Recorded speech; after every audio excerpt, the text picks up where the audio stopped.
me to speak in my podcast voice? There you go. I do not want you better? to speak in your podcast Welcome voice. to this week's episode of the Top Podcast. We're practicing these voices so we can seduce Lou when he returns. You can't roll your R's. That wasn't an attempt to roll my R. That was just going. Okay. She goes. There you go.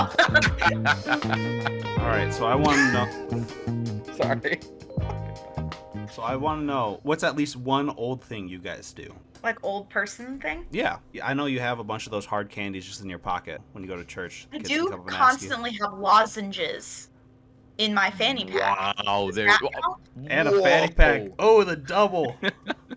Double whammy. Yeah, that counts. Lozenges in your fanny pack, aside from sounding like the world's greatest innuendo, is absolutely an old person thing. It's because I work at a school and I need to have hands free and I always have a sore throat. Shut up. Oh my god. Both my mother and my mother-in-law listen to this podcast. I really, really like to eat dinner as soon as is humanly possible after getting off work. And when I was working in the warehouse and I got out of work at 4, you better believe I was putting down dinner before 5 p.m. Early dinner is superior. Oh, so good. So good. I don't want to sit around and wait until it's friggin' dark out to have my dinner and then So- go to bed right away. So No. if it wasn't for me, you would have dinner at 3:30, 4, as soon as you got home? I might. There are days I have a snack when I get home from work and I'm like, man, I'd rather just eat a meal and be done for the day than maybe have a snack at bedtime, as opposed to having a snack because I'm hungry when I get home from work and then having to make a whole nother meal later in the day.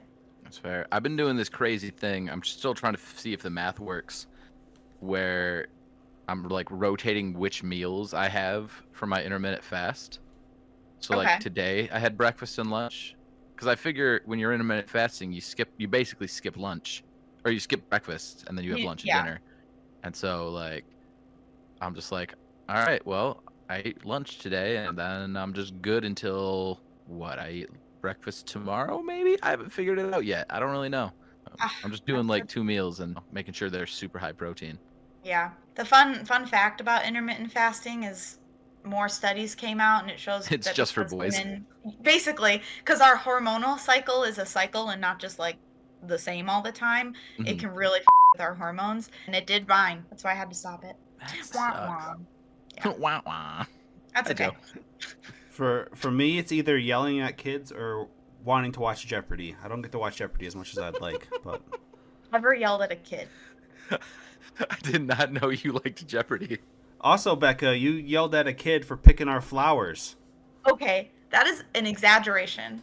Okay, I got a little. Cussed them out over the door, over the Ring doorbell. I got a little bleep that there was a person at our door, so I looked and there's this kid, and I was like, a kid. I don't really care if they play on our lawn. Quite frankly, our lawn is 98% weeds. They're not ruining anything by walking on it. But then she started picking my flowers, so I turned on the microphone and very politely said, please stop picking my flowers. And then she left. I was there, and she very politely said, "Get the out of here."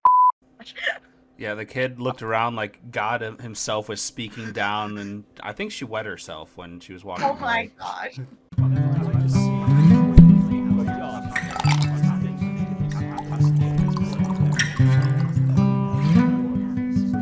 Thank you for joining us on this week's episode of the Top Podcast. In case you haven't inferred it already, this is my wife Becca. She is joining us on this week's topic as we talk about the very first Harry Potter book, The Sorcerer's Stone. Now I'm gonna say it and for zone for our overseas listeners. I was gonna get into that. I was gonna actually say on a technicality, this was my first read through of the Sorcerer's Stone, because my history with Harry Potter is I came from a house that wasn't allowed to read Harry Potter. So what's the main thing is about? It's an accessibility issue, not a monetary issue.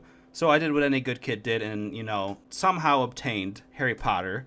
It just kind of popped up on my hard drive. I don't know what happened. I think maybe someone Bluetoothed in or beamed it in using T-Mobile. If you watch Shark Tank, you know. I have those monthly sales figures. Let me beam them to your T-Mobile device. And Gosh. it was the Philosopher's Stone. So the whole, I think all that changed was obviously the Philosopher's Stone, and then instead of soccer, they say football. I think that's about all the changes in the Curious first about book. that. Yes, They say soccer, and I'm always caught off guard by it. I feel like there was another one that I remember popping up in the books at some point, but yeah, it's really just the lingo that changes. Now, Mike, I know you had a very fun story about like at least your family reacting to Harry Potter. I think it was the first time, but I don't know if you want to tell the audience about that. I'm not sure to what you're referring. So originally, when I started, I was reading the Artemis Fowl books, and I was enjoying those. And on the back, it said Harry Potter better watch out, which is hilarious because, like, I mean, the Artemis Fowl books were all right, but they don't hold a candle, especially not in like Harry Potter need to feel threatened. But I came to my mom and was like, hey, I think I want to check these out. I'm like 15. I think I can handle children's books about witchcraft if they're actually, Hmm. uh, and so we ended up just watching the first two movies, and they were good. They were okay. I feel like they were the most faithful to the books. So we got to three, and I was like, I'm gonna read number three. And I was probably about halfway through, and massive spoilers for Harry Potter 3, The Prisoner of Azkaban, if you haven't read it already for some reason. Would you be listening to this episode if you hadn't read the Harry Potter books? Yeah. I mean, do listen, just skip like 30 seconds ahead. So I'm reading it, and my mom, who's been watching these movies with me to keep an eye on it, decides she's going to check out this book. And so she reads the dust cover, she reads the first chapter, she flips to the last page in front of me and goes, I knew Sirius Black was a good guy. I'm still not over this, man. Like, That was what I was thinking. Of. okay, yeah. I was just like, I'm just going to start talking about my history until I get to that story at least, because that's a good one.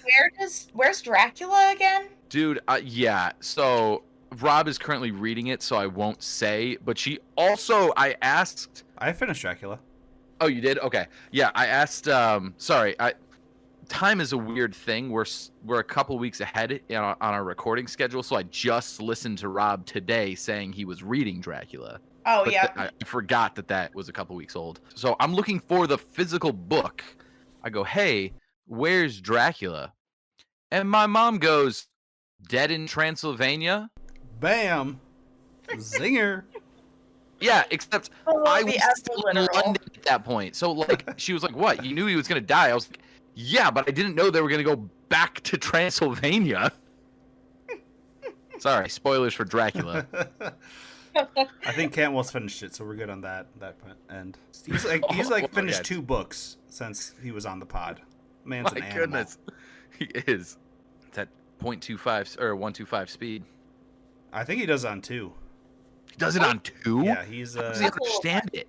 I don't know. Comment down below, Cantwell. What's the magic here? How do we get that? Mike, you kind of had a way you wanted to go about talking about this book, so it's a little more structured. What were you thinking about? I just thought it'd be fun if we all had just a couple things we felt like talking about that we could go through.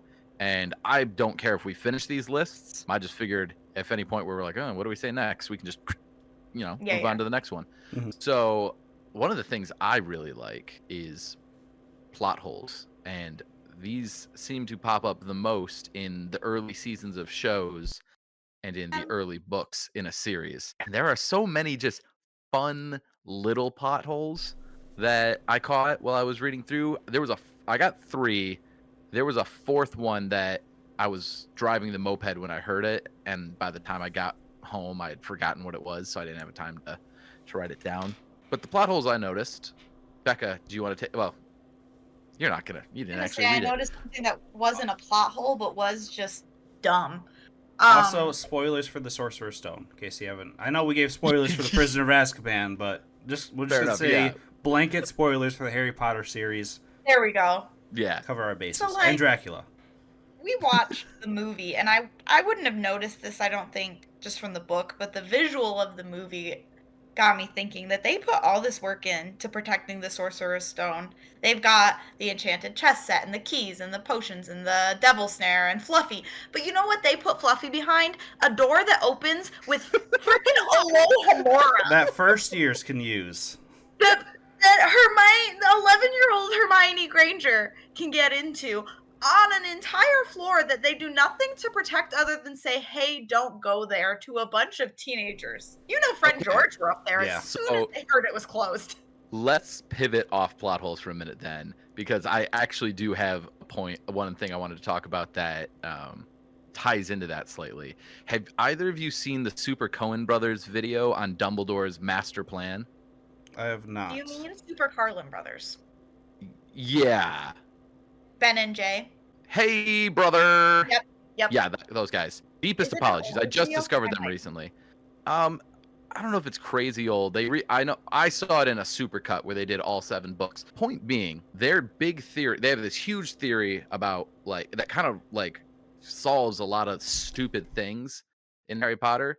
Mhm. Like for example, none of it makes any sense, right? If Dumbledore somehow knows that Voldemort is coming to try and steal the Sorcerer's Stone, I'm pretty sure he could have just convinced Nicholas Flamel to destroy the stone. He didn't need to hide it in Hogwarts and then have Voldemort try and get it and then convince it. Like, no, Right, yeah. the whole thing was utterly pointless Just destroy it from the get-go. unless the whole point was for Dumbledore to watch and observe and test to see what Harry was capable of and how he would react in these situations, knowing what Harry was going to have to go through in the Mhm. later end of the series. And so the theory is Harry was meant to go through those challenges, and that's part of why it was so easily accessible, was because That makes Dumbledore sense. wanted Harry to do exactly what he did. That's why he gave him the invisibility cloak and just left the Mirror of Erised sitting in a Sitting there. random room, completely unlocked up. There's so many things that, when you really think about it critically, make absolutely no sense in this book unless everything was puppet mastered by Dumbledore right from the start. Well, and let's be honest, the whole flying key thing would have been a lot harder if they hadn't left a broom there. Mm-hmm. The If you movie, were I think, actually trying to actually get did that somebody out. better. I think the movie actually did that better where the keys are like trying to attack Harry, because in the book they just have 3 Mhm. brooms and the keys just fly around. Yeah, that's one of the rare moments where I do think the movie improved. And the other thing is, none of the challenges make any sense. Nobody can get, like, there is no possible way Voldemort could get the Sorcerer's Stone out of the Mirror of Erised. There was no point in protecting it beyond that, Mhm. unless you were actually testing Harry and the Golden Trio. That's a fair point, and I could also see it coming up in other movies as well. Yeah, Or there were I'd have tons to of I'd have to think tons of about it or things. just watch the video, I guess. Yeah, But the video's really good. Maybe I can find it. I'll send it to Rob. We can drop in the comments or something. But it is worth a watch if after you listen to this one. But definitely worth a watch. I enjoyed it immensely. And I you actually should check watched out their podcast. a It's actually video. I think Becca, we've watched some of them, but I think it's Merv. I think she does like a lot of booktube things, and she has a series of plot holes, like inconsistencies in Sorcerer's Stone. I actually watched that today. But yeah, and along with that, like Harry isn't even needed. Like, he didn't show up. If he didn't go that night there, Right, yeah. Dumbledore still would have defeated Quirrell, and he didn't need to be there at all. No, it was 100% a Indiana Jones and the Ark of the Covenant thing, where it's like you actually kind of made it worse. like because Harry got there, he ended up taking out the stone and putting it in jeopardy. You said Jeopardy, and now Rob just Da-na-na-na-na-na. What other plot holes you got, Mike? So one, when telling Harry about his parents, he mentions that James and Lily were head boy and girl at Hogwarts. No, they weren't. James wasn't even a prefect, and unless I drastically misunderstood, that's kind of a prerequisite. Not important at all, but fun little plot hole. Oh, you're right, because Remus mentions being the only one in their group Remus was that the good boy. He's prefect. the one who got the badge. Yeah. Mm-hmm. Mm-hmm. Now, Dumbledore does like to bend rules for the Potters, so maybe he was like, just have the head boy badge. Yeah, somehow I just don't see that being what happened. And I don't think he even likes to bend rules for the Potters. I think he's essentially, through these 7 books, kind of just blatantly putting every single student's education at risk for the greater cause of defeating Voldemort. Oh, absolutely. You know, less about favoring Harry and more about like everything he does is just kind of to win the war. So I have something. I think it was it's right around there, same chapter. I thought it was something that Hagrid says anyone who is touched by an evil curse will get a lightning bolt scar. Why is Harry so special then when there's this huge war of dark wizards? Anyone with the Crucius curse should have gotten a lightning bolt scar. And I have it's from chapter 4. It says, That's no ordinary cut. That's what you get when a powerful evil curse touches you. You don't interpret that as him saying every time somebody gets hit with an evil curse, they get a scar like that. I more interpret it as saying, like... That's what you get when a powerful evil curse touches you. Bam, it's right Yeah, but there. it's It's not right in saying- the text. Yeah, but you have to account for the fact that Hagrid has like a 3rd grade wizarding education. So I would chalk that up to Hagrid being lovable but a little bit stupid outside of his area of expertise. Yeah. Well, But he also didn't- the other thing you could say is, I don't know. I also just think he's wrong. My interpretation of it is that's the Horcrux burned into Harry's body. But that also doesn't make a ton of sense because I think that means the Horcrux should be, or the scar should be gone after. So that Does he still have a that's scar always- after? I think he does because He the says he final touches it sentence after is that the scar hasn't hurt in however many years. Just saying, more people should be walking around with lightning bolt scars. That's true. I think it would Unless look it's a that lot you have cooler. You have to survive Avada Kedavra. It's not just the unforgivables. I just always interpreted it as it being more of like, not necessarily that specific scar, but it's like, when you get attacked by an unforgivable curse, you're left with a mark. And I his could just see happened that. to look like a lightning bolt. Yeah.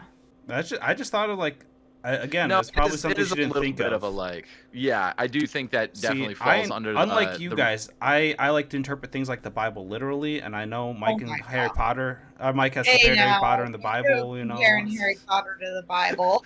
I think I've compared my reading habits reading of the them. two. But no, I think. Well, I mean, so here's the thing: when you're interpreting the Bible, you have to understand what parts of literature you're reading, and this is Nope, it's all literal. dialogue. There's no figurativeness in the Bible. This is the dialogue of a not super intellectual individual. But no, I do suspect you're right that it was definitely something that J.K. wrote and hadn't just really didn't consider the ramifications of. I think it'd be there's a a cool lot of look, that honestly. in this book. Yeah. Like, I wonder how much of the quote unquote foreshadowing that we see in the first book is actually foreshadowing, and how much of it is her writing later and then going back to her old books and pulling things and putting them in. That's I think what a lot of foreshadowing is in I books. think it was as someone who's done some writing, it's a bit of both. Mm-hmm. There have even been points where I added things in with no plan, but I was like, this feels like the right spot to have. I want to be able to come back to this, and if I end up never coming back to it, I can just cut it later. What I heard at some point, I think it was my mom had read it about some kind of interview, is that essentially she had a loose, or not a loose structure, but she had a skeleton structure for the whole series. And then when she published the first book, they did well. They're like, hey, would you be interested in writing a sequel? She was like, how about 6? And so I think that certain elements were planned ahead. And then I think things like Harry swallowing the snitch for things that she went back and went, oh, this could be cool. Yeah. Tie back. Or like Grip Hook being the goblin that showed Harry to his. Yeah, that was definitely yeah. Oh, let's just go back and grab a And goblin. the centaur in the forest. Ferenzi. Mm-hmm. Which in the movie they call him Ferenz. Ooh, don't I like said, that. ugh. Another plot hole is Harry comes up to the Dursleys and he's like, hey, can I get a ride to King's Cross Station? And, Vernon's like, odd way to get to a wizarding school, the train. And he's like, yeah, I got to go to platform 9 3/4. And they're both like, what? No. Unless Petunia's playing some long con where she's already prepared to just leave Harry in London and just drive away, she shouldn't be confused about platform 9 3/4. Her sister went for 7 years. That's a fair point. If she knows what the mentors are. I got a And she bigger knew what the plot hole. mentors are, yeah. I got a bigger plot hole for that. I mean, that's like the smallest plot hole of all time, Yeah. so. Well, I meant, It's not so hard. you could, the way I would write it is like, her parents were instructed to take Lily there in secret, without Petunia. But Petunia does say that when Lily came home, she would turn teapots into rats.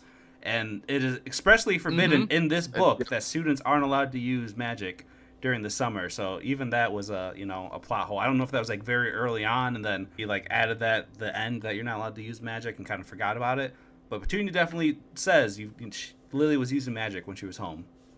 Yeah. And it's Now, immovable. it could be. It could also be that they lived near adult wizards because Lily and Snape were friends. So there's the No, possibility because that that could be changed later. But Fred and George like, oh, I wish they'd forget to send this out every year. So in the first book, it's implied that even the people with wizarding parents aren't allowed to do it. sure. But you're not allowed to do it. But the way it's monitored is that it's monitored based on any magic. Now, first of all, the trace is something that is its own plot hole that kind of fluctuates based on It really convenience. is. But the way it's supposed to work is that it just registers magic done around you. And so, for example, children of wizarding families, it's the parents' job to just keep an eye on their kids because the trace is going off for these kids all the time as the parents use magic. Mhm. And we know that And it's so if she was near an adult wizard like Snape's parents, for example, or Snape's mom, then perhaps she was in close enough proximity that she could get away with it sometimes. she'd have to be really close though, because they knew that Dobby used magic in Harry's house. Like it wasn't just I don't know. That They'd have to shows be, like, us next the door proximity. neighbors. That shows us how close you can be, but it doesn't show how far you have to be. Snape was had out in that grove, don't you know? That tree. That's where he just pops up out of. Yeah. What? I have no idea. He's remembering the prince's tale from 7. Okay. It's when Snape is hiding behind the tree or the bush and he's watching Oh. Lily and He's creeping. Yeah. yeah. hmm So one thing I just want to, this kind of was an icebreaker I had, but I wanted to do something that wasn't Harry Potter. If the Wizarding World is real, the 90s it's kind of believable, maybe the internet was still kind of a niche thing back then and all that. But nowadays with Ring doorbells and all that and cameras everywhere, do you think the Wizarding World would have been exposed by now? Because they can't erase it off a camera. They can erase the memory, but I feel like with the amount of technology we have and just random cameras places, people would figure out where the Wizarding World was. That's a really good question. I wonder if magic would also develop to kind of have Yeah, that own- would be my first thought, is that there'd be a whole new branch Wow. of the ministry whose job it was to They're maybe hackers, jam just or- hackers. They don't have they're squibs that can hack. That'd honestly be hilarious.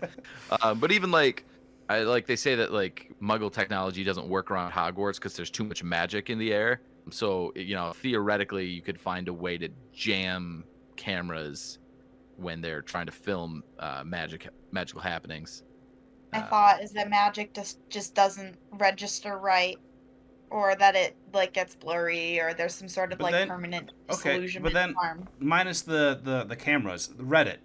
Someone's be like, I had this strange dream, or there people are not gonna be able to keep Reddit shut would be with anonymous, awful, even yeah. if it's anonymous. People start putting these connections, like, oh, this London area, there's a lot of people doing this. Oh, it's happening in America and Bulgaria and France. It's like I think we're too connected nowadays that it would be found out with some version of technology, because But as it we just know, drives the wizards deeper into hiding. there we go. Yeah, it would change the entire. Yeah, that was what I was gonna say They too. would is have to that adapt. Ultimately, they would adapt, and they could probably stay hidden, but it would look very different, hmm which would actually make for a really interesting story. It would. It'd be Or a weird sci-fi dystopian Potter book, but I'd be down for it. Or would the wizarding community just come out and try to live in? Sure, we're all about acceptance nowadays. I don't think J.K. lets people come out until after the books are published. They've been published. So did anyone else pick up that in chapter 2, it definitely seems like Harry apparated? Oh yeah, when he was running Yeah, so- from the bullies and he just jumped onto the Yep. roof of the school. The quote is, on the other hand, he got into trouble for being found on the roof of the school kitchens. Dudley's gang had been chasing him as usual when, as much to Harry's surprise as anyone else, there he was sitting on the chimney. My boy apparated, and he was, under 11.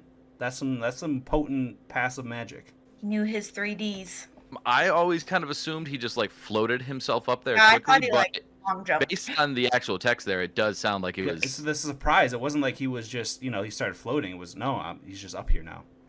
Yeah. I think She made a lot of the rules about magic up as she went. Oh, I Oh, agree, but 100%. because she also didn't have apparating at then. Because why would Dumbledore fly back on a broom both ways? You know, if he thought it was like I really need to be back at Hogwarts, why wouldn't he just apparate back? So I don't think she thought of that yet. Haven't you read Hogwarts: A History? Well, okay, just can't- outside the grounds and then just walk in. That's the plot hole I forgot. Okay, Charlie's friends fly into Hogwarts, They do. and they fly to the highest tower to get Norbert, and then they fly off. There and should they be a lot definitely of can't charms. do that. Yeah. Also, Yeah. another thing is like Harry and all that. They know they'd get in trouble for this, but Hagrid wouldn't get in trouble. Why didn't they just send Hagrid up there? You know, have an invisibility cloak over Norbert, and he just walks up there and delivers it. Because then, guess what? They wouldn't have gotten in trouble. Because they're 11. Yeah. Also, I don't know if they could have talked Hagrid into it.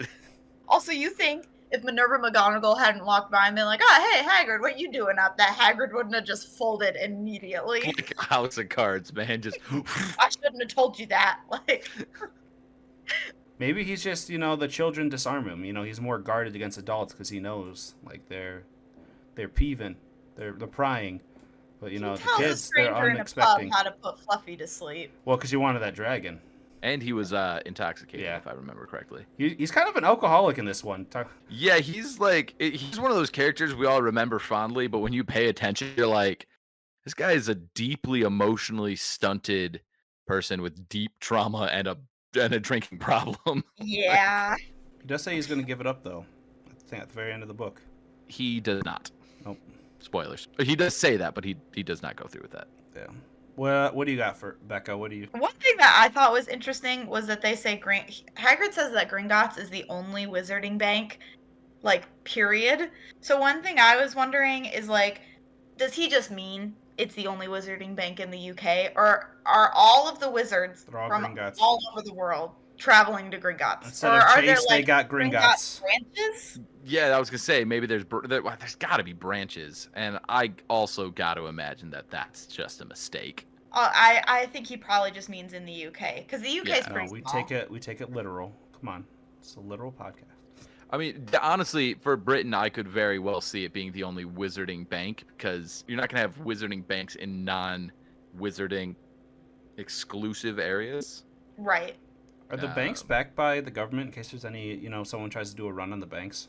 Do you think the I don't ministry has think that? Did so Bellatrix because have insurance on Helga Hufflepuff's cup? no, because I want to say it's 7, but there's a point where they say that the ministry has taken over control of Gringotts from the goblins. So at Yes. least in book 1, it is entirely a goblin-run institution. So if there was insurance, it would be through the goblins, and frankly, I do not trust them to pay out on an insurance claim. Say, for all of the quotes about how, like, goblins are untrustworthy and they don't like goblins, they sure put a lot of trust in the goblins. Right? Well, the Malfoys Here's hide their all stuff of my under their money. mattresses, so that's why, you know, How'd the goblins get their hands on dragons? That's another one. it's legal for Random. them. They had a permit. They had a permit. Now, the bigger question is it animal cruelty to keep dragons locked down underground? Oh, without Chained question. up, yeah. But, you know, there's a lot of Is animal that the cruelty bigger in those question? books. Yeah. Mike, you got another point? This is something that's always bothered me. Is what the heck is up with the house point economy in Sorcerer's It Stone? makes no Yeah. sense. like point. 50 the points. the second you hit book 2 through 7, well, I guess 2 through 6 really, there's like a consistent, like, well, this is what a good answer is worth, and, like, you know, 10 points always kind of weighs the same. But Mhm. it's like there was either either Dumbledore gave away so many points at the end of book 1 that he caused massive inflation within the house point economy, or my other theory is that first years actually gain and lose on a smaller scale, like the points that they get They don't know are what's going on. weighted because they're first years and they're going to make more mistakes, and so we want them to have less effect. Or much more likely, she changed her mind in book 2 and just stuck with it for the rest of the series. Yeah, because there's no... Probably be consistent within the book, though. It's like sometimes she's giving out single points, and then Mhm. other times it's just like 100. 50 they're- for they're- being out of bed. Yeah. This will lead into my next one. It's like you get punished for being out of bed late at night in a spot you're not supposed to be. So what are we gonna do? We're gonna put you in detention late at night in a spot where you're not supposed to be, The with punishment a drunkard is the and crime. a cowardly dog. Don't blame Fang. He's just Oh, a baby. yeah, I got nothing wrong with Fang, but detention at 11 p.m. Come on, that is outrageous. It does make no sense. They say that Very convenient for the plot. A reminder to the first years that the Forbidden Forest is strictly off limits. What do we do? Some of our older students should know as well. Yeah, By now. they send them right in there with a crossbow. Doesn't seem like enough.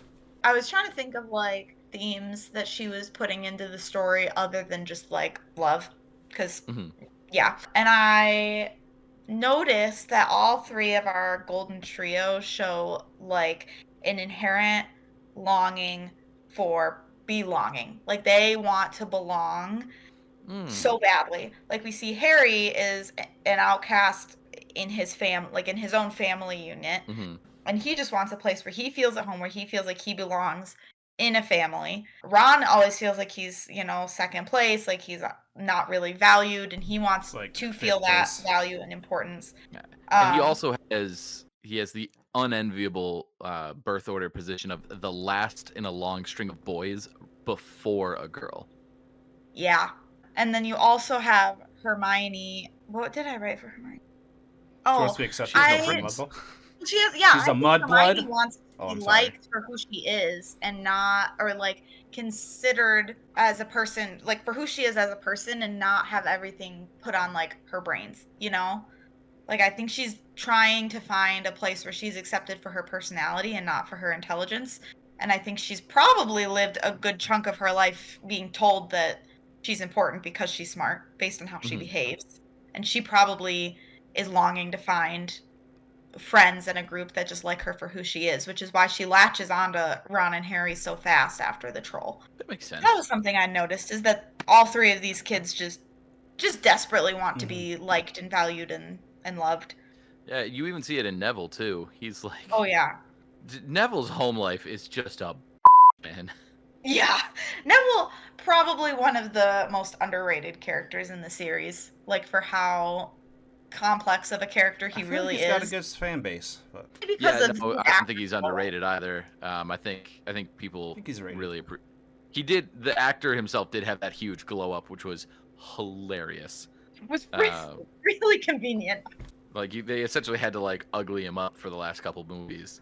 Mhm. That's one of the reasons. I mean, if we want to talk book first movies, Neville is great in the first book, and you really don't get a lot of that in the first movie. Like you lose the whole "I'm worth 12 of you, Malfoy," and Neville taking on Crabbe and Goyle single-handed in a fist fight. Neville, I don't know what she took him on, fair. or as they were just pounding on him. Yeah, but still, like I was gonna took him- say, like he faced braved on, him. like he went for the fight. He got his ass kicked, but like he still like was like I got this, and I mean he didn't, but still. he was brave. Just because it was stupid doesn't mean it wasn't brave. That's why he's in Gryffindor. Which, I know what houses you guys are in, but for the audiences, why don't you guys tell what houses you're in? You go first. I am proudly a Gryffindor. Bow, bow, bow, bow. Obnoxiously, a Gryffindor. No, I'm a Hufflepuff. G-Town. I have been reassessing lately. I'm not sure. You're a Ravenclaw. See, Who desperately wants to be a Slytherin?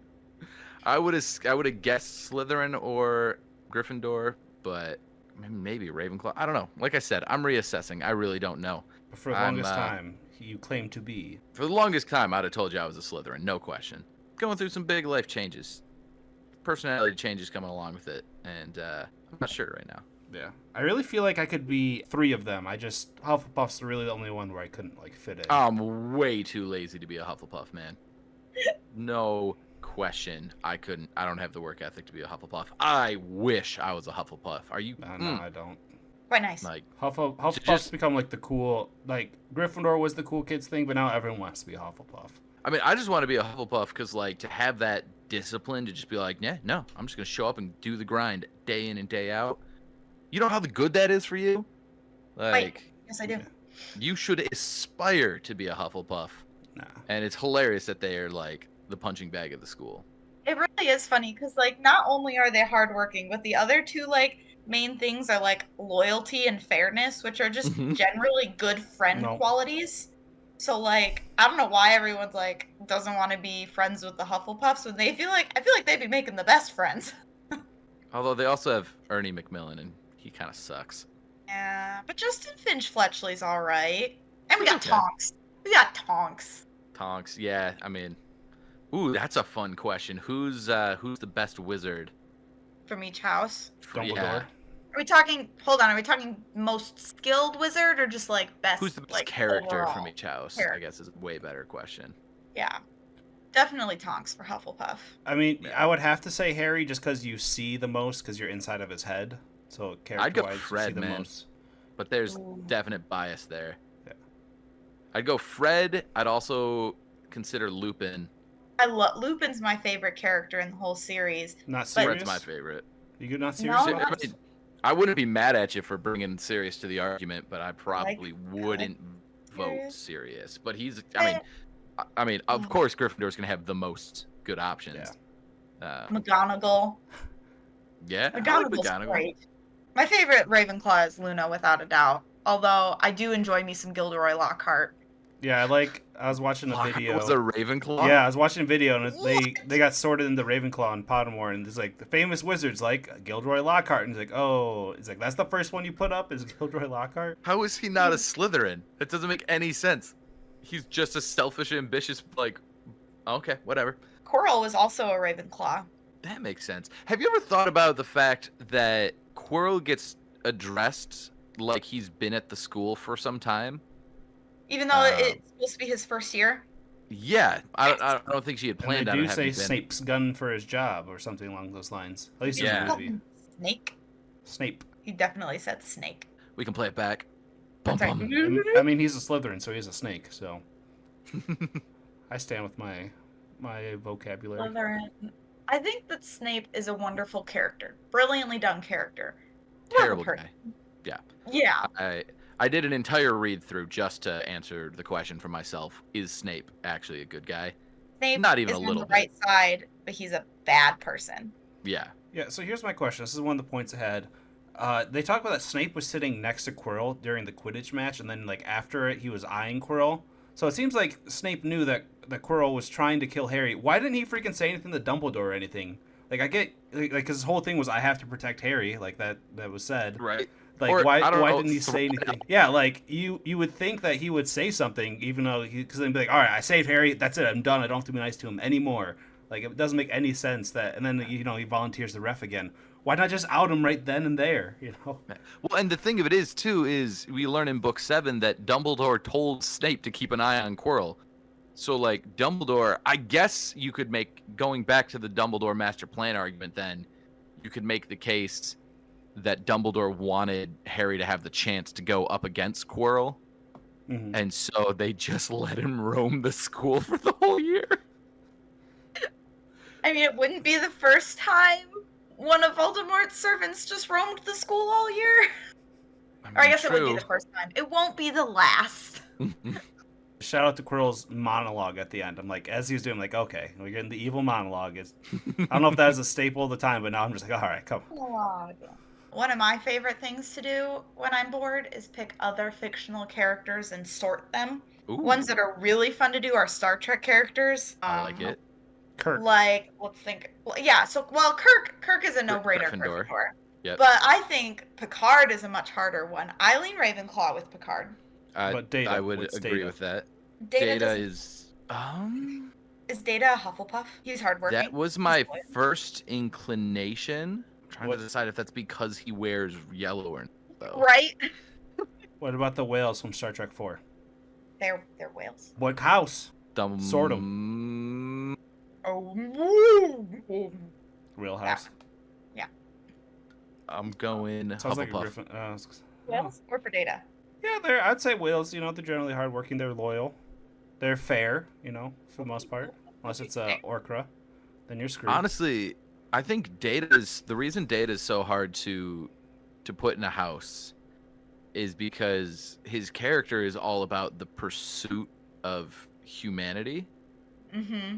And so you can't really say outside of Slytherin, you can easily say he doesn't belong in Slytherin, but because he represents this pursuit of humanity, there are elements that would fit perfectly into all three of the remaining houses. But would you say he doesn't belong in Slytherin? Because I would say his pursuit of humanity is incredibly ambitious.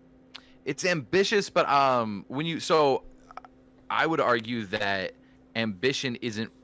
I would argue that selfish ambition lands you in Slytherin, because if you look at somebody like Percy, he should have been in Slytherin if ambition is the only factor. Screw Percy. Well, I also don't think like the houses are They're fluid. only embody these traits. Mhm. I think it's which traits stand out the most in you or are the most core to you. Because like plenty of people could have been in either house. Hermione That's should why have we been in have a house, Ravenclaw. Mhm. you know. Well, the Slytherin had But seriously considered putting her in That's true. Ravenclaw. he did. I believe Neville was almost a hat stall as well. All right, so Yeah, I he got two definitely could've been a characters for Hufflepuff. you. Okay. Would Superman be in Hufflepuff or Gryffindor? Gryffindor. Agreed, but I really don't know my Superman lore that well. Me neither. And then would Batman be a Slytherin? 'Cause I think he would. Cunning and ambition are the two major Slytherin qualities. There are others. I'm about to Google it. Slytherin, the That house I sounds know. like Batman. Yeah, but you also he also And has he's brave. he's also one of those ones you could really kind of put into any house. I could see him in Ravenclaw. Yeah, I could see him in Ravenclaw. I could see him in Gryffindor. He's not like Ambition, boisterous enough to be in resourcefulness, Dude, Gryffindor. grind's hard. Determined, achievement oriented, Batman. strong sense of self-preservation. Not really. I mean, he wants to like See, preserve that like the doesn't sound Wayne, Batman to me. legacy. Cunning. But anyways, leave us down below what comment you think, what house Hey, you think but- Batman be in, and other fictional characters that and what houses they'd be in. You know who might be a Slytherin though, based on this? Iron Man. Cunning, resourcefulness, achievement oriented. Just a thought. Just a thought. I hear it. I hear it. That's one of the great flaws that I think the Harry Potter series definitely does have is the no good Slytherin problem. Absolutely. That really was there's things where I'm like, yeah, this is young adult fantasy fiction. Don't be reading this and then being like, well, it's not Chaucer because it's not meant to be Chaucer. Right. But I do think the no good Slytherin is an actual genuine failing of the series. You do get Horace Slughorn. Yeah. He failed. I mean, if yeah, it wasn't he for him, is Voldemort a wouldn't good have guy. raised the power Yeah, I mean, he is without a doubt the best Slytherin, that we have an and example of. and right? that's not and it's not saying much because really, yeah, Kind of creepy how he has his collection, but we'll move on from that. We're not on book 6. Yeah. Horace Hugslorn? What? Horace Slughorn is a bit of a groomer. I'm just gonna say it. and we don't know that he ever did anything with his students. He just has some red flags. He Oh, does. 100%. He's got some red flags. I wouldn't want him around my kid. He's also racist, so Yeah. Maybe he's not that great of a guy. yeah. No, I mean, like I Talked said, it out he's of it. the least bad Slytherin. He's still not like a good person. I don't know. Ominous is a pretty good Slytherin. I do like Yeah, me some. if we're gonna go into the game extended universe, I If we're just suppose. going into the extended universe, then Pottermore says Merlin is a Slytherin, and Merlin's like, Wasn't Merlin before? yeah, So I- what? did yeah, I that say doesn't it? make any sense. They put the sorting hat on his grave or something. Yeah. The- Hey, yo, the- Merlin. the Get your found- keystone over the here. founders went to the Hog's Head one night and got a little toasty, and we're like, all right, let's go through the greats. Who gets who? I think that one of the things I really like in Harry Potter books, and I'm probably in a drastic minority on this, I like a good pre-Hogwarts section. I agree that I like a good pre-Hogwarts section. Absolutely. And I think if you're just ranking on the before you get to Hogwarts portion of the books, I think Harry Potter 1 ranks very high. Would Would be like agree. this and 5 with the Dementors. The Dementors. Pre-Hogwarts. I personally like 5. It is a little long. I get why people don't. 6 is only okay. It's not Oh, bad. Slughorn 3 is top tier. 3 has got to be the best 3 pre-Hogwarts is without a good. question. with the And bus. 2's pretty good as well. I'd say 1, 2, and 3 are probably the top 3, and then 5, 4 6, isn't bad 4, and either. then I mean, you 7 got doesn't the. count. I think 4 is pretty good. Yeah, it's not one of my With favorites, the first but Death Eater's appearance. yeah. I heard an interesting theory that Becca told me about when we watched the movie last night. Some people think the snake that Harry released was Nagini. Doesn't make any Dumb sense. theory. Thing Yeah, was no freaking raised way. in captivity. I mean, I love the theory. It's a lot of fun. Not a chance. Doesn't Not a work for me, yeah. chance. This random snake just happened to make its way to. Cause was Nagini the last of the Horcruxes that he created? He intended Harry to was. create. Yeah, Harry was. Well, no, because I think he made Nagini after Harry. No, You know because what? he I was. think you're right. Was No, because Because after he got Harry, that's when he the spell backfired and he lost all of his power. yeah. Yeah, so let's see, because we first see I'll Nagini have the in intern look 4. up for it. I know what are the brothers called? I don't want to get their name wrong Peverell again. brothers. One more time. Peverell. Sorry, the super what brothers? Super Carlin brothers. Carlin. I know they have a video where they make their case for which for the order, and not that they're canon or anything. They do their research though. They're good. They know what they're talking about. Well, yeah, Man, I wish I'd known think you it would have liked was. them. I've been watching their stuff for years. I think I was because Nagini further kept Voldemort alive after he turned into a Horcrux with the murder of Bertha Jorkins in 1994, and I think the Harry's is in 1997. That's when the whole book 1 happens, so that would only be 3 years before. So yeah, that's after. Wait. The murder of Bertha Jorkins takes place when Harry Potter is 14 years old. Yeah. Okay, so. Oh yeah, no, that does. Never mind, never mind. First book happens in 1990. Yeah, so that math adds up. Yeah, Nagini was an extra, I think, because he thought he never got a chance to make his 6th Horcrux, but it did go into Harry, and so then in making Nagini, he had 7 Horcruxes. Yeah. Is Bertha? Is that the Gravekeeper guy? Bertha is the Poor Bertha. Magical creatures teacher. No. So Bertha was a Ministry of Magic employee. Oh, she was a Muggle She was kind liaison. of hopeless, and she got shunted from department to department. At some point, she was working for Barty Crouch, and discovered the existence of Barty Crouch Jr. under the invisibility cloak. And Barty Sr. put a memory charm on her that just really broke her mind, and that's when she. So actually, yeah, no, she wasn't hopeless, but because Barty put that memory charm on her, she became kind of like not all there, and so she just, moved from department to department.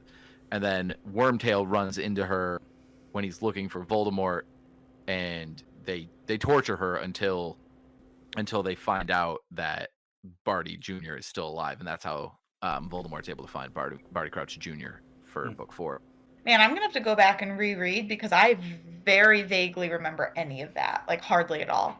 Yeah, I want to preface this. I have only Told you, man. Freaking Pope. That was only my second time rereading the first one. I haven't reread any of the other ones. Oh, I'm excited for this now. That might have been one of the first books. Like, I don't reread books. Maybe now with Audible, I think it is. So that might have been one of the first books I've reread. Definitely, like, first 5. I have a vivid memory of the first time I listened to 7, because I used to listen to them while I was falling asleep. And, like, I'm listening to it, right? And it's like a dad-approved volume, because my dad has bionic ears and can hear everything and will wake up to everything. And then all of a sudden, Creature starts yelling, "Fight! Fight! Fight for the house elf!" at top volume. And I'm like scrambling to turn down the CD player because Creature's screaming in my ear, and I'm afraid Dad's gonna come in and tell me to turn it off. Then you just tell him he's not a spew ally. I don't think he would have cared. So I have a question. It's a mention that Ron has Charlie's old wand, but we also find out that the wand chooses the wizard. Plot hole. Did Charlie reject the wand? Did the wand end up rejecting him? Like, I get that they're trying to go he's poor, but like it doesn't make any sense with the lore and the magic of the world. Charlie bought himself a new one. But that was the wand that picked him, though. Because Charlie worked in Romania, so only thing I can think of is that Charlie left for Romania, I want to say at least a full year before Sorcerer's Stone, because Charlie Weasley was on the team. So I Yeah. guess technically he could have. Oh, but no, Charlie was a chaser. I thought he was a keeper, so that doesn't actually matter. Yeah, so Charlie left sometime before Ron started. If he happened to have forgotten his wand somehow, Wizards aren't going to forget their wand. yeah, We so forget our that doesn't cell make.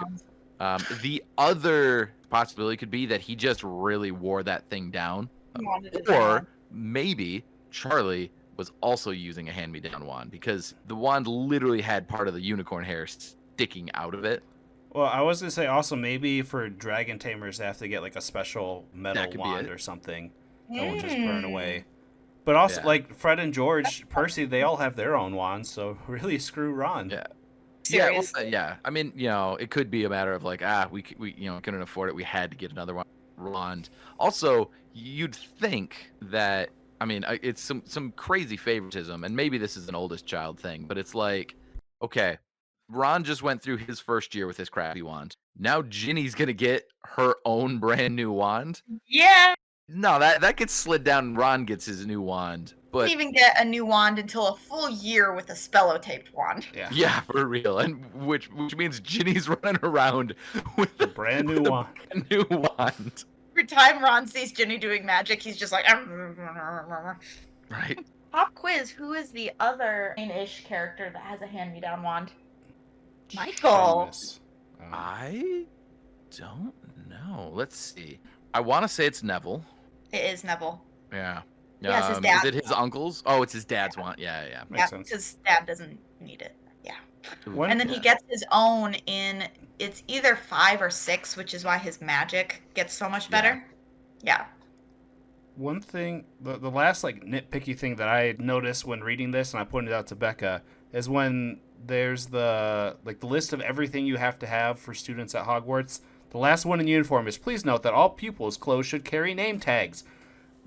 And no, everyone's asking names and everything. They should have their freaking name tag on their robes.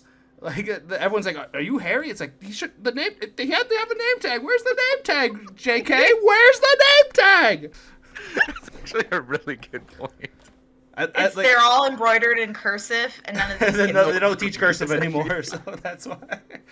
The wizards dropped cursive ages ago. Oh, God bless him. Yeah, I don't know why that just bugged me this whole time. It's one thing I noticed. Like, wait a second, and then it's not in any of the movies or anything. I'm just like, where's the freaking name tags? Can you imagine a little bit of a topic change? Can you imagine being a Muggle-born student and spending all this time learning to write with a pencil, and then having to go and use a quill? I'd be like, upset. no, I'm using my mechanical pencil that I don't have to Did dip in Harry ink ever? Or at least I'm bringing a couple of zebra ink pens, Yeah. like. Yeah, Harry never had trouble with it. Never talked about how going from pencil to like, quill. screw these rolls of parchment. I'm using a notebook. Oh, Well, then this how- is a how are you gonna know Microsoft how Surface. long It's your- unlimited. How are you gonna know how long your homework is if you're not using a roll of parchment? Rip having to count the Ew. words, for the word They're count. moaning about this, it'd be 5 inches of homework. And I'm like, that's not even a whole piece of paper. Doesn't matter 5 about the inches size is of the plenty homework. long, It's how you okay? use it. Something that drives me nuts, and this is an audiobook specific complaint. Voldemort Oh. is a word of French origin, and it is pronounced Voldemort. it's a Becca as well. A bourgeois is Bourgeois? also, I believe, a French word. Right around the time, while listening through the books, I get used to bourgeois and Voldemort. The movies got big, and he starts going Voldemort, which is not how it's supposed to be pronounced, but it's how it's pronounced in the movies. And Bezoar, you wouldn't even know. I What about literally had Bulbasaur? no idea until I heard a bourgeois, and I was like, all right, that's a stone taken from the stomach of a goat that cures most poisons. Okay, sure. And then by the time I got to 6, I forgot what a bourgeois was, and Harry gets to the antidote antidote section, and it's like just shove a Bezoar down his throat, and I was like, okay, a Bezoar, that's a new thing. And then when I went back and read one time, I was like, wait a minute, a Bezoar. What does that say, Anaya? What? No! Voldemort, fine. Bourgeois? Bezoar? No! And in the movie, we just watched it. He says Bijouar. So even the movies changed it. Like, Yeah. I don't know why. I don't know why they went with Bezoar later, because they even say bourgeois in the first movie. So that means Bezoar was a book change first. Yeah. And to be fair, I'd rather say Bezoar. It's so much easier than bourgeois. What? And I don't sound like I'm like on the cusp of describing a woman taking a lewd photo shoot whenever I say it. But like you said it properly apparently, and then you changed it. So well, I know what I it can't bothers stand me. for the audiobooks. The way Hermione says Harry. Ray. Harry. Every time I just cringe a little bit. I don't know why. It rubs me wrong. He gets better at his female voices. Well, it's I not like just the it. female voice, but it's just the way she says it. How she draws out the word. Harry. Harry. It's nostalgic for me. I like it, but I could see how it would bother someone. It just makes me chuckle. Watching Emma Watson act makes me chuckle as well. It's adorable little kids. And Shots fired? No. It was In like saying she oh my did a God. good job with the. For her age, fantastic job. Yeah. But like watching little kid Emma, she overacts a little bit, and it's cute. The one line that neither Emma Watson or any other actor or actress in all of Hollywood could hit without sounding cheesy, though, is Same there are line more name. important things. Friendship and bravery. Oh, Harry, you be And careful. cleverness. It's easily the worst dialogue in the whole series. Like it's like good book, good book, good book, good book. Blatant. Here's the moral of the story in case you missed it, and then just right back to being a decent book. Like it's like At what? the end, Dumbledore has to give his spiel about love. So just in case you missed Oh, the other plot point. that's What about another thing. Freaking Dumbledore is a dick at the end of this book. I mean, he's like you said, grand plan. He is a dick. Like Oh no, for sure. But like when he goes and reads off all of the house points, and only after announcing Slytherin has the most points there's does he more. then go, hold up though, and then gives enough points for Gryffindor to win. He could have started by saying, "I have a few last-minute points," and just putting Gryffindor in the lead. But no. He had to dangle that shit in front of Slytherin But and see- then toss it over to Gryffindor. Well, because he was also The Gryffindor, real so he reason might all have the some. Slytherins hate Harry and Ron. Yeah, but also I think it's more so that then they got suspense of counting them up as the reader. She probably just like, oh, and then they can do the math too. That, they're tied with Slytherin. I don't know. Sure, but like They're if like, you Well, went I'm not that, saying you it's a could- good decision. Yeah. You I'm could just- narrated that and then had Dumbledore start talking. You could have been like, they walked in and this is how many points everybody had, and Mhm. bada bing, bada boom. But no, Dumbledore says it out loud. Lets the Slytherin students like cheer and like bask in their And- victory. yeah, for a and they had minute. the banners Just- up and everything. Yeah. Done, Slytherin. Well done, Slytherin. But No, you. Dumbledore really is kind of. I think he enjoys causing mayhem, and he doesn't care who it hurts. That's true. Also, Chaotic school lawful song. or lawful chaotic, whatever it is. Where'd the school song go? Or the hat song. Hogwarts, Hoggy Woggy Hogwarts, teach us something, please. You get new hat songs in the books. You miss them in 2 and 3. I don't remember why you miss it in 3. Yeah, Hogwarts has a whole anthem that we only ever hear like twice. Yeah. Though we may be old and bold or young with With saggy, saggy knees. knees. The f- is Teach that? us things worth knowing. I think you know what Something those Bring knees are back doing. What we forgot. Also, this is the most important thing. The little musical intro at the beginning and at the end of the audiobooks, absolute banger. Fantastic. I would be lying if I said it didn't get stuck in my head on occasion. Oh, all the time. Like, at least once a month, I'm humming that song, and often more. I remember in the movies when they go and get when Hagrid's playing the flute, he's actually playing the Harry Potter theme song, which I thought was really meta. on the flute. I like that. I never noticed that until just now. Yeah. Yeah. Which also crazy good song. But It's John like, Williams. I can take Oh, the yeah. audiobook over the movie. Like I'm main gonna call intro. up John Williams and say, "Hey, the co-host says you suck," and then hang up. I'm okay with that. Make sure you specify what podcast though, because any Yeah. publicity is good And publicity. what person it was. Yeah, Lou would be really upset if he thought we were talking on his behalf. Yeah, it comes out. Lou hates John Williams. He's like, that wasn't even We here. won't even talk actually bad actors. Which, by the way, Will Ferrell is overrated. Okay. Thank you. He was the first person that came to mind when Rob asked for suggestions. I can't stand Will Ferrell in anything other than Elf. I did not plan this. Thank you. Hey, You wait, sent hold her on. a Have you text. seen Anchorman though? No, she hasn't. Yes. Oh, she has. Huh? Oh, really? Okay, well, fair enough, I guess. Not my thing. We'll watch the second one just to make sure. We have it. It's I can't downstairs. stand D'Angelo Vickers. Can't I mean- stand him. Can't stand him. Elf I don't is think the you're only thing. I don't think you're supposed to like D'Angelo Vickers. I don't think you're supposed to like Michael Scott, but here we are. People are delusional. Yeah, I don't think you're supposed to like a lot of the Office characters, actually. I don't think you're supposed to like Michael Scott for a very long time. Yeah, I don't think they started humanizing his character for quite a few seasons. Yeah, or I think they started it too, but they just went so intentionally slowly. But Yeah. the real question is, who's the Michael Scott of Hogwarts? I mean, Gilderoy Lockhart is I like forget. actually perfect. I think it's Lockhart. If you're looking for a more permanent character, though, that's harder. It is harder. That's what she said. Because Hagrid's Percy, always saying stuff he shouldn't be. but Percy's actually intelligent. Yeah. And Percy wants to follow the rules.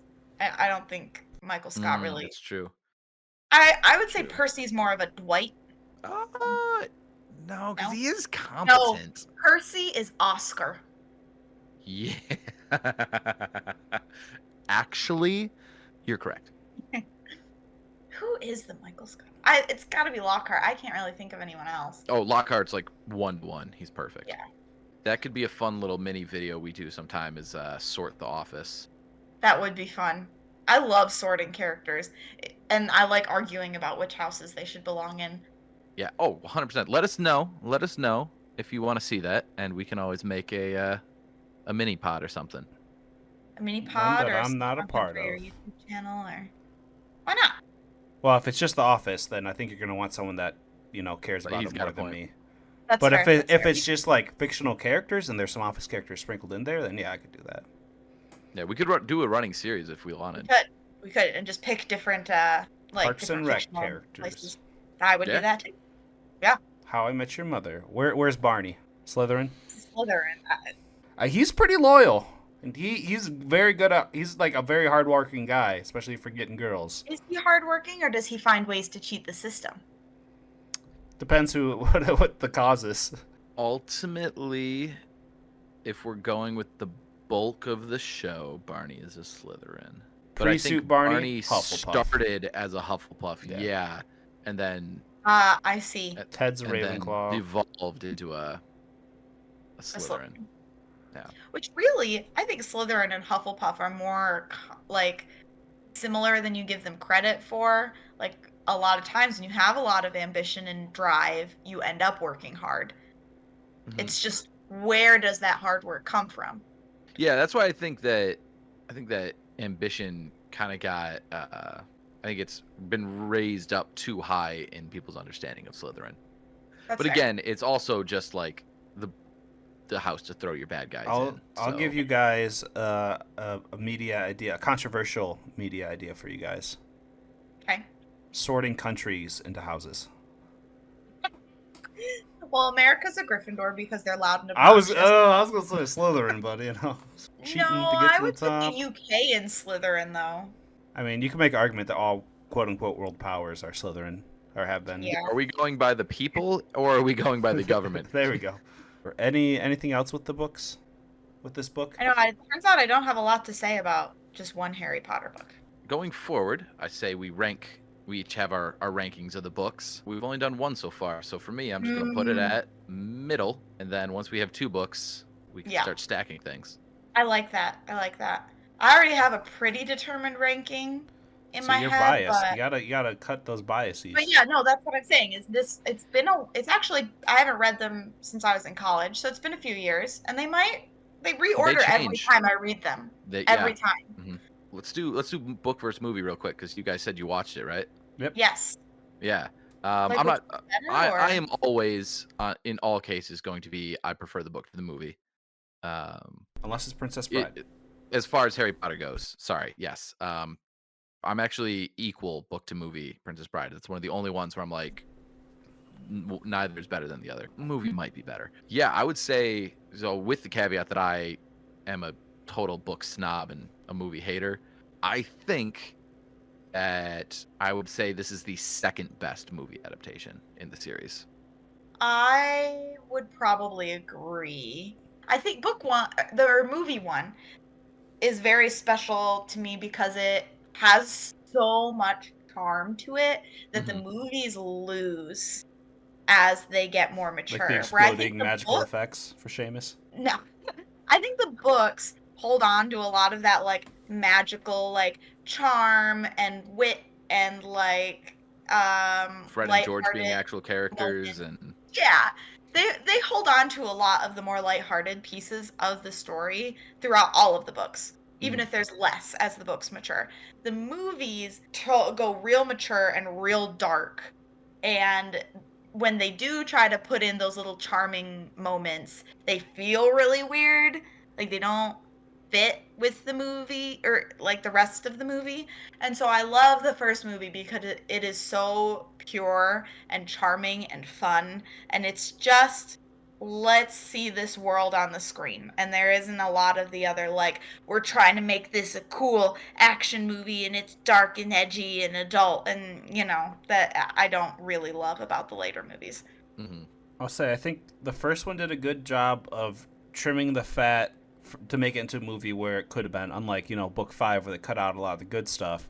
I think with I mean it's like a third. The movie is almost a third of the time of the book, and I think they did a good job of trimming out the stuff that you didn't really need to see to make the main story mostly like the coherent and a good adaptation of the book. I agree. Yeah, I agree. I think it's my opinion on it is it's a really kind of a combination with what each of you said, because I agree that the first book keeps in a lot of the wonder, but something it does lose is a little bit of the side characters. None of the side characters are quite as well developed. You miss out on small things. Fred and George and the exploding toilet lid, classic. You miss out on some of the extended Dursley time, which really isn't needed for the story, but it makes those characters so much richer in their unpleasantness. And you miss out on absolute gems such as Harry going, "I can never remember the difference between a stalactite and a stalagmite," and Hagrid going, "Stalagmite's got an M in it." That is a good moment. It's one of my I favorite moments remember in the series. we were watching the movie and you just see Dean Thomas in the background at one point, and I realized that he doesn't say anything that whole movie. You don't even learn his name. Like he's just there. Yeah, you don't know that he's a West Ham fan, or that he's a Muggle born, or that he's going on to star in How to Get Away with Murder. None of it.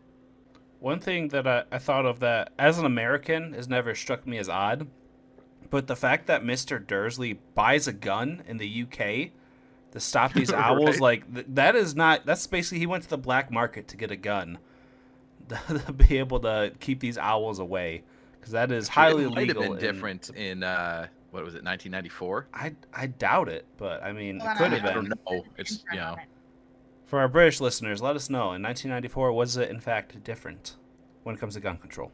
Yeah, gun control started in 1968, No. according to Google.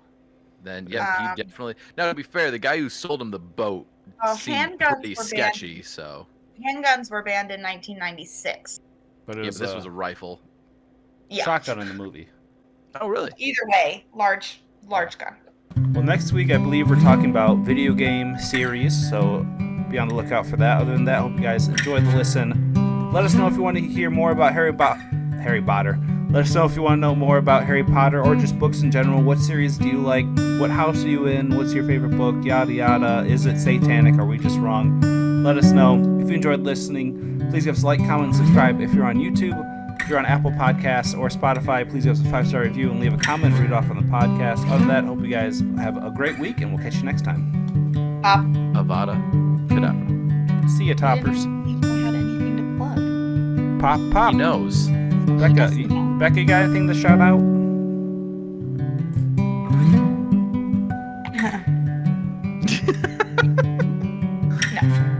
Alright, you're not gonna even shout out your own husband. Okay, I see how it is.